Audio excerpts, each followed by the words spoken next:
Sumergirnos en la palabra de Dios. La ley fue dada por Moisés, pero la gracia y la verdad vinieron por Jesucristo.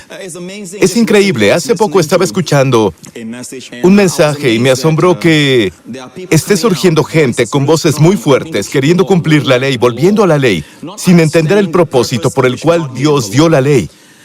Estoy a favor de la ley por la razón que Dios dio la ley. Dios nunca dio la ley para justificar a nadie. Dios dio la ley para que todos puedan volverse culpables. Y es casi como si olvidáramos que la ley fue dada por Moisés, pero la gracia y la verdad vinieron por Jesucristo. Y donde quiera que llegue la gracia, cambia la situación. Muchas personas, e incluso a algunos predicadores, líderes y pastores, es triste decirlo, no me regocijo en eso, solo me entristece decir que tienen más fe en Moisés que en Cristo, el Hijo. Tienen más fe en el pecado que en la gracia de Dios. Tienen más fe en lo que hizo el viejo Adán que en lo que hizo por nosotros el último Adán, Jesucristo. Y se manifiesta en su predicación, en sus miedos, en sus aprensiones. No, amigo, si expones el pecado a la gracia se traga ese pecado. El pecado no puede detener la gracia. Si el pecado pudiera detener la gracia, el pecado sería mayor que la gracia. En Gálatas 5, la Biblia nos dice, se han desligado de Cristo. Eso es algo terrible. No queremos que Cristo se desligue de nosotros, ¿cierto? Si eres pecador, quieres que Cristo pueda darte su justicia. Si tú estás enfermo, luchando, el doctor te da muy mal diagnóstico, quieres a Cristo para curarte. Lo único que puede impedir que el favor de Dios, la gracia de Dios fluya en tu vida es la superioridad moral, porque en cuanto te sientes con superioridad moral, estás diciendo, Cristo, hazte a un lado, no te necesito como mi justicia, yo tengo bondad propia. ¿Están escuchando? Estás desligándote de Él. ¿Cierto? Ustedes, los que por la ley se justifican, se han desligado de Cristo. No quien peca. Cristo deja de tener efecto. Quien sea justificado por la ley, tú has caído de la gracia. La superioridad moral produce condenación. Y la condenación es una indicación. Como cuando tienes sarampión o tienes un brote, es un síntoma de algo interno. ¿Verdad? La fiebre significa que tu cuerpo está luchando contra la infección. ¿Qué significa la condenación? Sientes superioridad moral. La gracia no puede fluir donde hay condenación. Cuando Jesús enseñó a los discípulos cómo hablarle a la montaña, muévete de ahí. Recuerda que todo el episodio fue porque Jesús llegó a esa higuera. Iba camino de Betania a Jerusalén. Muchas veces los que caminan por ahí usan ese mismo camino. La higuera ya no está ahí, ¿cierto? Fue maldita. ¿Cierto? Pero hay otras higueras allí.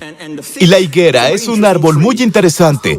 Después del invierno, donde tira sus hojas, en el momento en que se acerca el verano, en tiempo de primavera, brotan hojas. Y la Biblia dice que Jesús fue a una de esas higueras en busca de alimento, de fruto. Pero la Biblia dice que el tiempo de los higos aún no llegaba. Entonces, ¿por qué fue Jesús a la higuera que tenía hojas? La Biblia dice que tenía hojas, pero no frutos. ¿Y por qué Jesús maldijo la higuera si no era el tiempo de los higos? Bueno, si vas a Israel, y por eso es beneficioso ir a Israel, aprendes que la higuera en Israel tiene algo llamado bikurá. Y la palabra bekor es el primer fruto de los higos. Mucho antes de la temporada de los higos, hay un higo del primer fruto. Y la higuera representa a Israel. Jesús fue porque tenía hojas, tiene una profecía, una apariencia de que lleva a los primeros frutos. Pero Jesús no encontró primer fruto y maldijo a la higuera. No la maldijo porque estaba enojado, no la maldijo porque perdió los estribos. La maldijo porque es una lección práctica. Higuera, hojas, no fruto, estéril. La maldijo. ¿Por qué? Porque no quiere que la gente sea engañada. La primera mención de las hojas de la higuera es cuando Adán y Eva se cubren con hojas de higuera. Entonces, ¿qué representan las hojas de higuera? Superioridad moral. Y cuando te sientes con superioridad moral, escucha, la fe no fluye. La fe no fluye. La ley es superioridad moral. Y es por eso que en Gálatas nos dice, la ley no se basa en la fe. La ley no se basa en la fe. Escucha, la ley no es por fe, es por tu desempeño. Quien practique estas cosas vivirá por ellas. En el momento en que ves tu desempeño, tu fe no funciona. Si estás hablando y creyendo, hablando y creyendo, hablando y creyendo, ese es el espíritu de fe que Dios quiere que tengas. ¿Están escuchando? Si estás bajo tu justicia propia, bajo tu desempeño, tu fe no puede fluir. Amén. Jesús nos enseñó a creer y a hablar. Creer y hablar. Vamos a Marcos 11. Pedro, acordándose, le dijo a Jesús, Rabí, mira, al día siguiente, se ha secado la higuera que maldijiste. Jesús respondió y les dijo, tengan fe en Dios. Les aseguro que si alguno le dice a este monte, quítate de ahí, tírate al mar, y no hay duda en su corazón, creyendo sin abrigar la menor duda de que lo que dice sucederá, lo obtendrá. Esta palabra duda es en realidad la palabra que significa diácrino en griego. Es una palabra muy interesante, en realidad significa marcar la diferencia. Jesús está diciendo, sabes que cuando le hablo a la higuera, de la misma manera que le hablo a la higuera, puedes hablarle a la montaña, y ella te obedecerá. Pero más que eso, profundicemos en el significado fundamental de diácrino. La palabra día, siempre que encuentres la palabra día en griego, significa a través del canal de, por medio de, día. Crino es la palabra para juicio, juzgar, condenar. Así que juntas forman la palabra. La palabra raíz es, hay condenación en tu corazón. Por eso está marcando la diferencia. Por eso dudas, por eso estás vacilando. Hay condenación en tu corazón. Diácrino, por medio de condenación. Ahora les voy a mostrar una parte de las Escrituras donde junta todo esto, ¿de acuerdo? En Romanos 14, muy rápido. ¿Tienes tu fe? Tenla para contigo delante de Dios. Ahora mira esto, bienaventurado, refiriéndose a la comida, ¿cierto? No a beber vino o a comer carne y todo eso. Entonces Pablo finalmente dijo, ¿tienes tu fe? Bienaventurado el que no se condena a sí mismo. Mira esta palabra, condenar, es la palabra crino. Así que diácrino es en realidad condenarte a ti mismo. Si te condenas a ti mismo, no puedes tener la fe operando. ¿Por qué? Porque la superioridad moral está en funcionamiento. Entonces Jesús dijo que puedes decir las cosas correctas, pero asegúrate de que no haya condenación en tu corazón. Bienaventurado el que no se crino en lo que aprueba, pero el que duda. Al contrario, por cierto, el diácrino griego es la misma palabra que dice Jesús, no dudes, el que duda, el que hace una diferencia, porque se siente condenado. Está condenado si come, porque no come por fe. Lo que no proviene de fe es pecado. ¿De acuerdo? Amén. ¿Están aprendiendo? Estos versículos reúnen todo eso para que entiendas qué es crino, qué es dudar. Dios quiere que llegues a un lugar donde no haya condenación en tu corazón. Y la única manera es ver a Cristo como tu justicia, teniendo toda tu esperanza y tus anhelos en Cristo como tu justicia. Durante la alabanza y la adoración estás adorando a Dios, tu justicia, Dios, tu justificador. Dios quiere que vivamos la vida regocijándonos en Dios, nuestro justificador. Terminaré con esto, muy interesante. Es una hermosa historia que comienza casi de una manera muy depresiva, de manera triste, pero termina gloriosa, como las cosas que hace Dios. Es un desastre nacional del Antiguo Testamento que no tiene precedentes en la historia de Israel. Año tras año, Dios advirtió a Israel que no adorara a otros dioses, que no adoraran ídolos, y adoraban todo tipo de ídolos debajo de todo árbol verde, en las colinas. Incluso sacrificaban a sus bebés y a sus niños pequeños, a sus dioses, como un sacrificio humano. Y en el 386 a.C., Nabucodonosor entró, el rey de Babilonia entró, y Dios le permitió tener la victoria sobre su pueblo. Quemó el templo, tomó a todos y esclavizó a todo el pueblo de Judá, al pueblo de Israel, y llevó a los mejores de ellos a Babilonia, 36 años después de que Nabú se llevó cautivo al pueblo de Israel. Un rey de Persia con el nombre de Ciro conquistó Babilonia. Les dijo a todos los hebreos, regresen y reconstruyan el templo, y yo les proveeré. Así que eso sucedió al final de los 70 años. Israel en cautiverio empezó a volver a las ruinas. No había más que ruinas, a las cenizas. El templo fue convertido en cenizas. Ellos regresaron y 2 años después de que regresaron, se despertaron y dijeron, oye, no olviden el propósito por el cual el rey nos envió a reconstruir el templo. Así que, esto es lo que pasó en Esdras, capítulo 3. En el segundo mes del segundo año de su venida a la casa de Dios en Jerusalén, Zorobabel, por cierto, Zorobabel fue el príncipe de la casa de Judá. Por cierto, encontrará su nombre en la genealogía de Jesucristo. Es descendiente del rey David y encontrará su nombre mencionado en la genealogía de Jesucristo. Muy bien, Zorobabel regresó como príncipe de la casa de Judá, se convirtió en el gobernador de la obra. Él fue el gobernador de Judá. Regresó como el gobernador de Judá. Entonces Josué, hijo de Josadac, ahora Josué, el otro líder, se convirtió en sumo sacerdote de este remanente que regresó. Iglesia, estos 2 líderes representan a nuestro Señor Jesús. Número 1, reinado, Zorobabel, de la casa de Judá. Línea real. Liderazgo real. Luego tenemos a Josué, el sumo sacerdote, un tipo de Cristo, el sacerdocio, juntos, rey y sacerdote. Entonces empezaron a trabajar y pusieron a los levitas de 20 años arriba para que activasen la obra de la casa del Señor. Comenzaron a trabajar y recuerden siempre, cuando estás construyendo la casa de Dios, el diablo no te dejará en paz. ¿Cuántos entienden eso? Siguiente capítulo. Pero el pueblo de la tierra intimidó al pueblo de Judá. Sobornaron además contra ellos a los consejeros para frustrar sus propósitos. Todo el tiempo de Ciro, el rey de Persia, y hasta el reinado de Darío, rey de Persia, y en el reinado de Asuero, en el principio de su reinado, escribieron acusaciones contra los habitantes de Judá y Jerusalén. ¿Y adivina qué sucedió? El trabajo, efectivamente, el trabajo se detuvo. El trabajo de construcción paró. ¿Sabes cuánto tiempo se detuvo? 12 años. Ahora, Dios nunca les dijo que se detuvieran. Durante este tiempo, ¿qué pasó con Zorobabel? El líder. ¿Qué pasó con Josué, el sumo sacerdote? Eran líderes de la tierra. No sabemos nada de ellos. Sea lo que sea, el pueblo de Dios se desanimó. Permitió que esta acusación entrara. Por 12 años, el trabajo estuvo en suspenso. No se hizo nada.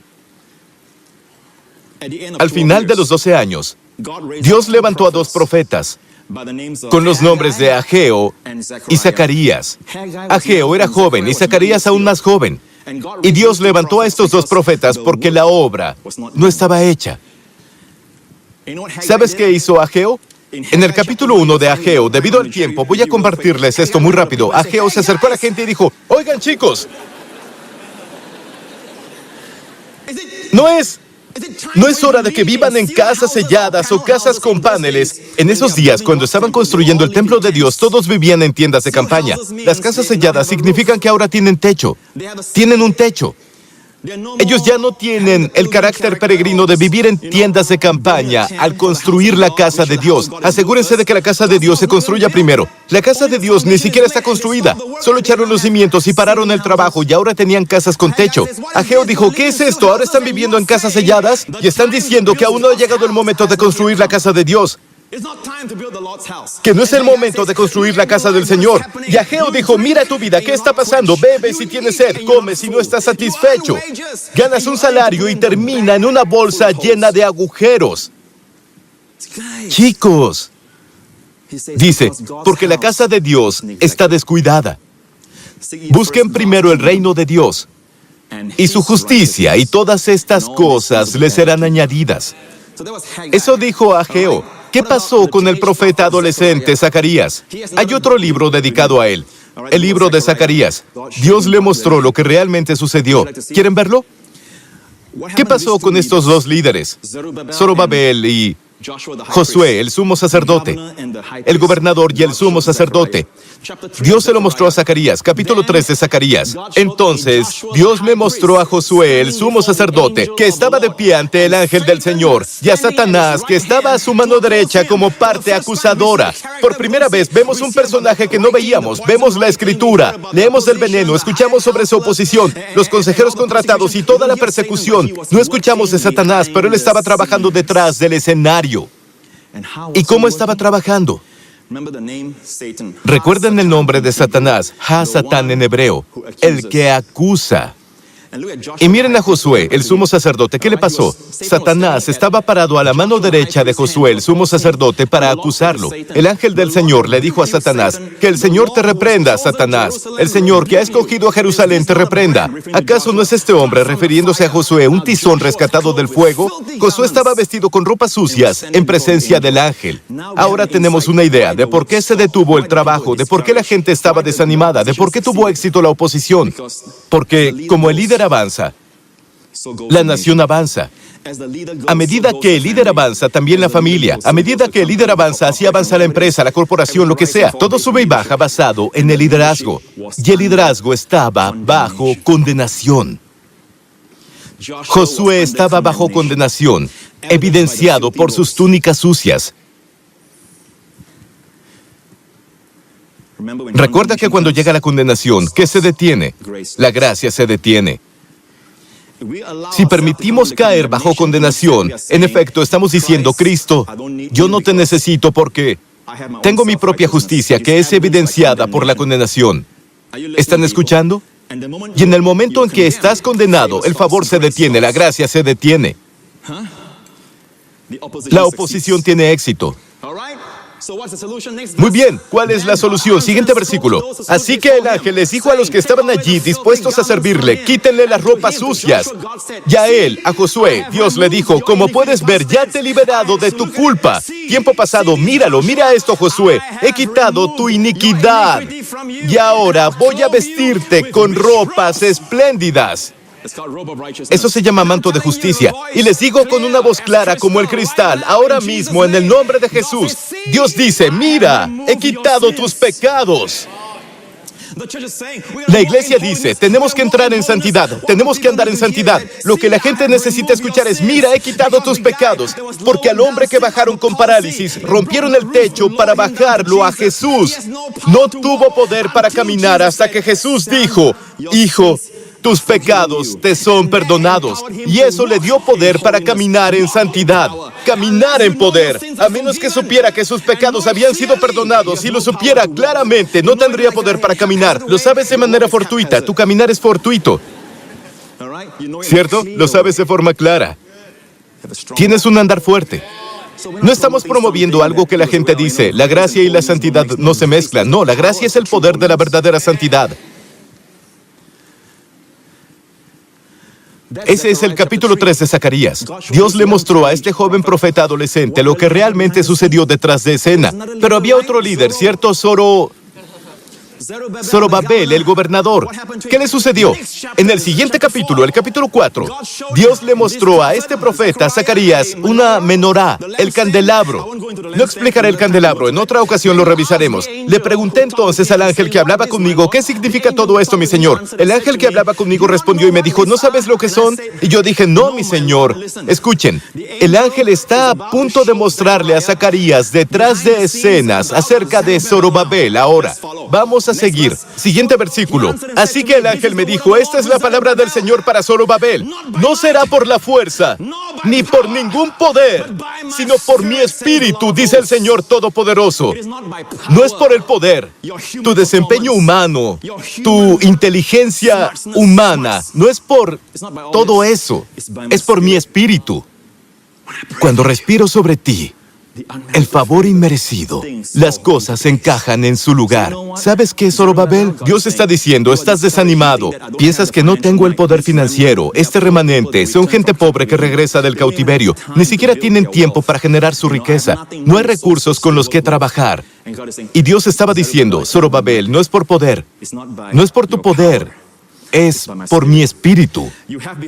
Tienes ante ti una tarea de grandes proporciones, como una montaña. Di esto, Zorobabel. ¿Quién te crees tú, gigantesca montaña? Ante Zorobabel solo eres una llanura. ¿Y cómo sucederá esto? Y él sacará la piedra angular. ¿Qué es una piedra angular? Es la pieza final del edificio, lo que significa que el edificio está acabado. Terminarás el trabajo con gritos de ¡Gracia! ¡Gracia! Más fuerte, gritos de ¡Gracia! ¡Gracia! En serio, cuando dicen gracia, su mirada está puesta en el favor inmerecido de Dios. La montaña tan grande se convertirá en una llanura.